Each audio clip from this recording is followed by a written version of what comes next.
Hello, I am Miss Pat from San Luis Public Library. This week in Science Scouts, we're going to learn about how certain animals, like our polar bear, stay warm. All right, they live in an area full of snow, full of cold, frigid wind, and we've had a couple of snowstorms lately, so we know what cold is, right? So we're going to learn how they stay warm. Our story today is called Pup and Bear by Kate Banks.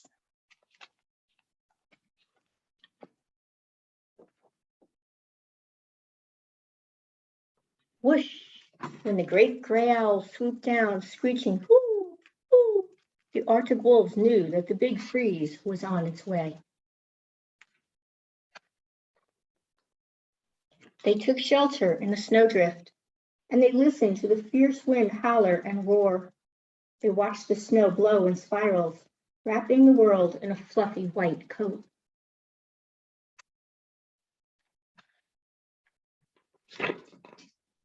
But then the wind's bitter cold breath turned warm, and the sun appeared. The big melt came, and one lone pup found itself on a sheet of ice, spinning out to sea.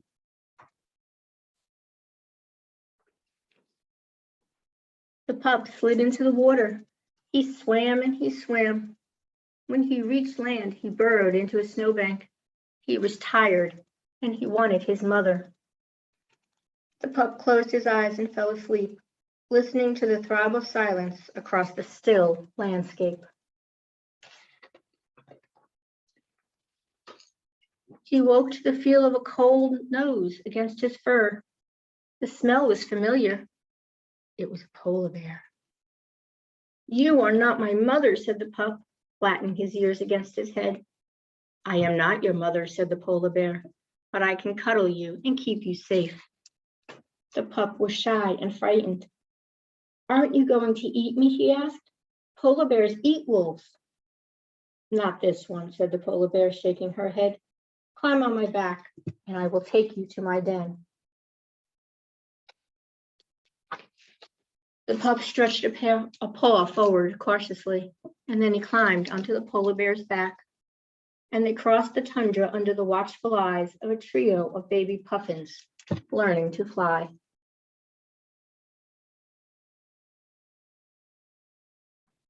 Back at the den, the polar bear licked and cleaned the pup. "I am not your mother," she said, "but I can feed you and keep you warm." The next day, they set off across the wintry tundra.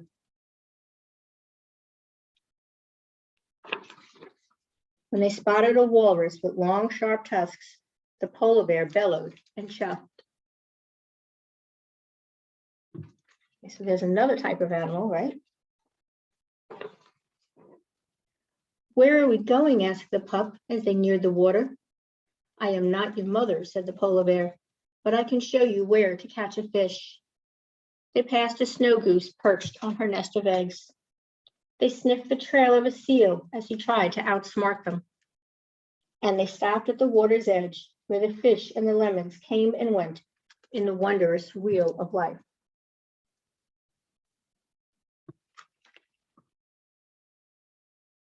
The sun shone down on the crisp, crackling snow, and the polar bear rolled in a snowbank. "Come on," she said to the pup. "I am not your mother, but I can play with you." But when the pup tugged too hard at the polar bear's fur, the bear growled. "I am not your mother," she said, "but I can scold you." Then she nuzzled the pup and tickled his tummy.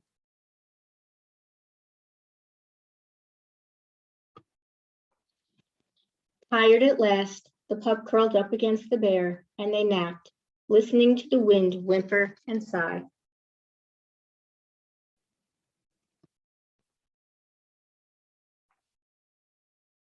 The earth turned around and around, and the big freeze came, followed by the big melt, until at last the polar bear nudged the wolf. The wolf was not a pup any longer. "I am not your mother," said the polar bear, "but I know it is time for you to go." She nuzzled the wolf one last time, and the wolf nuzzled her back. Then he walked out into the wide world. You notice he changed from being that dark color to the white color, right? The wolf howled to the midnight sun, which glowed on the horizon, where day ended and the night began, and he was answered by the cry of another wolf. Soon he was leading his own pack across the frozen tundra.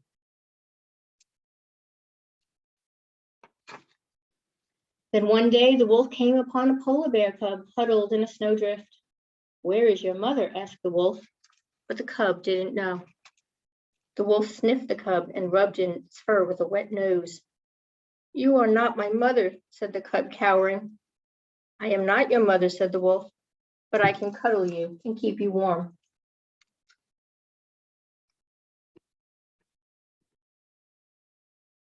"Aren't you going to eat me?" asked the cub.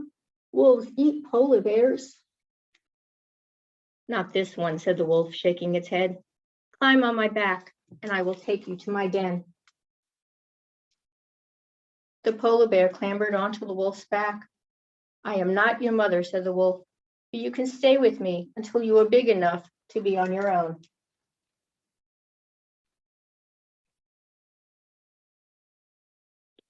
And the wolf led the pack across the tundra, along the path that went round and round in the wondrous wheel of life.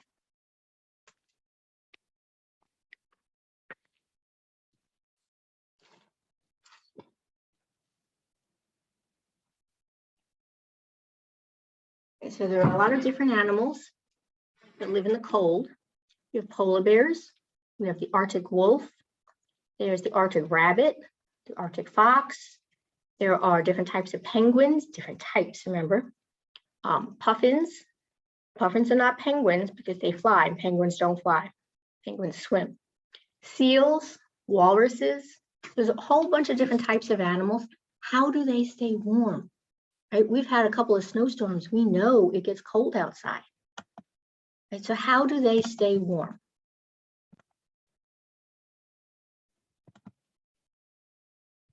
Right, so we're going to learn about insulation. Insulation, and that's a word you might have heard before. That's the material that we can use. We can use it when we build our house. We can use it when we put coats on. It slows the heat that's transferred out of our bodies or transferred out of our houses.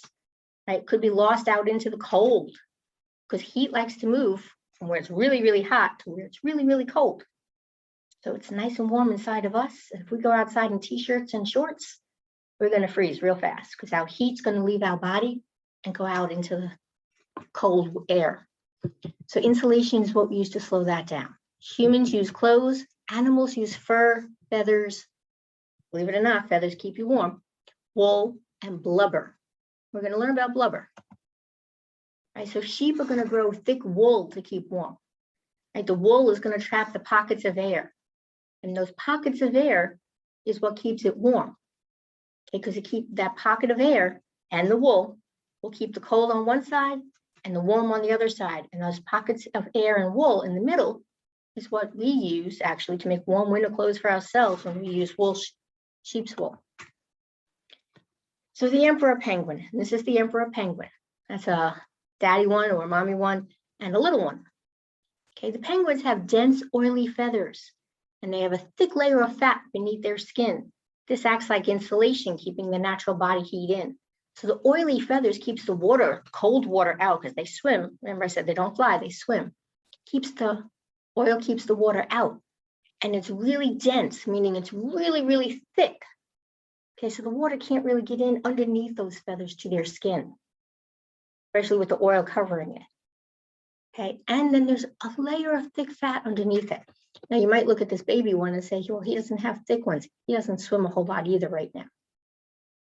Okay, when they get those oily feathers, that's when they're going to go swimming. These guys kind of have a lot of downy feathers. That's going to trap the air and make that layer. All right, so blubber is a layer of fat that's beneath the skin. It helps keep the heat inside the body and the cold out. This is what polar bears and whales use. All right, so here's their skin. Look at this big layer of fat. And we got the tissues and we got the muscles, but they got more fat than anything else. Fat also helps them to float in the water or stay up in the water so it's not sinking. I mean, you would think if a polar bear goes in, right, he's got all this fur, it's going to make it really heavy for him to swim. Not really. One, his fur is hollow. It's not really heavy fur. It's a hollow, kind of think of like a lot of hollow tubes, which really would float like hollow bottles, right? When you throw a plastic bottle in water. He's got all this fat, which is also keeping him up. So it's not too hard for him to swim, and they can swim miles. Okay, so polar bears have these really long, what they consider hair, what we consider hair, but it's really transparent, hollow. Okay, it's not white, it's hollow, and it reflects the sunlight off of the snow, which is what makes it look like he's white. But it's really clear plastic, right? Or kind of clear plastic. Underneath that, he's got a really dense, again, really tight layer of underfur that keeps the body heat from escaping. And underneath that, he's dark. Did you know if you shaved a polar bear, he'd have dark skin? That retains the sunlight because the dark colors absorb the sun. Okay, so soaks in the sun. And then look at that, 1 to 4 inches of thick blubber. Okay, that's fat. That keeps the heat from being lost in his body, especially when he's in the water. Now, we can use the scientific method, because I know a lot of you guys are doing that in school. Right? And we can experiment to see what will keep us the warmest. Right? We can test by putting our finger inside a bag of cotton, or inside a bag of vegetable oil or feathers. You can even blow up an airbag and stick your finger in there and see if that will work. We can put balloons around our fingers, right? Or rubber, because people go swimming, right, in rubber suits. First part of the scientific method, make a prediction. What you think is going to keep your finger the warmest? I think if I use cotton, my finger will stay the warmest. And then we're going to try each one. Now, in between each one, we're going to warm our finger up, because otherwise it could still be cold from this one and not really from the next one. So we have to kind of warm it up in between, but we have to experiment. Okay, that's what the scientific method is. Is it okay if your guess is wrong? Yes, absolutely. This is how scientists work. Okay, they make a prediction, they try stuff, it doesn't work, they change their prediction, they change something in the experiment, and then they try it again until something does work. And if they can get it to work over and over a lot, then their scientific method might actually become a rule or a law. So let's see what we're going to do. So if you come in, you're going to get a bag of cotton, bag of oil. I'm going to give you one bag, but if you want two, you can use a second one, and a balloon. Now, I'm not going to give you the tub. Got to use that from home. Some sort of a pot, okay? Plastic tub, a pot of water, and I have ice cubes in it. Okay? So this is cold water. Now, if we just wanted to stick our finger in there, it's going to be cold real fast, isn't it? So we want to see what's going to keep us warm.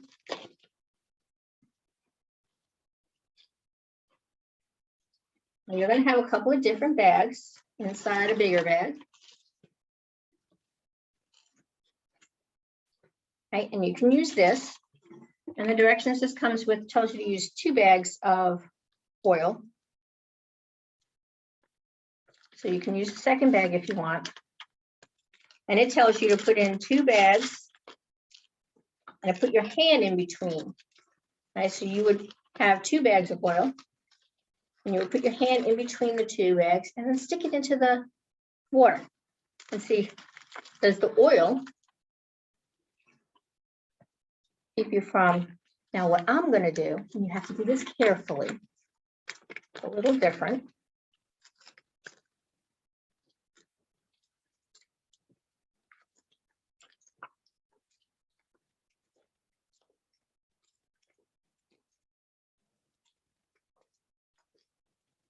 All right, I'm sticking my finger down in the oil. Okay, now I'm going to stick this, and I'm going to put these 2 fingers in at the same time. And I'll tell you right now, these ones I can feel right away. These ones, if I keep them in the middle of the oil, I don't feel them. The oil is keeping the cold water away from my fingers. Okay, as long as I can keep them in the oil. Now, you have to be careful that you don't spill the oil. If you stick your fingers in, obviously you can't use this oil anymore for cooking or anything like that. If you actually use 2 bags of oil inside the bag and you put them in between the bag and not in the oil, I could use this 1/4 cup of oil and pour this into food that I could then use, right? So another thing you guys can try is a balloon. So try sticking it on one finger.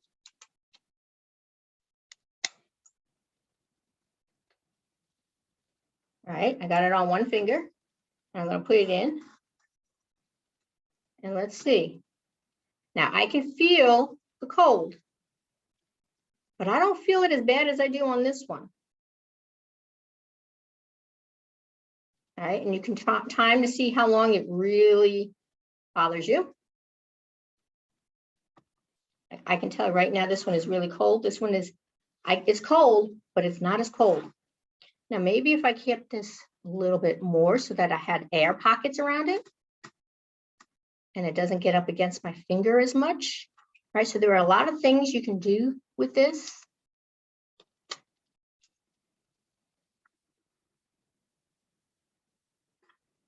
And then the last one I have is cotton.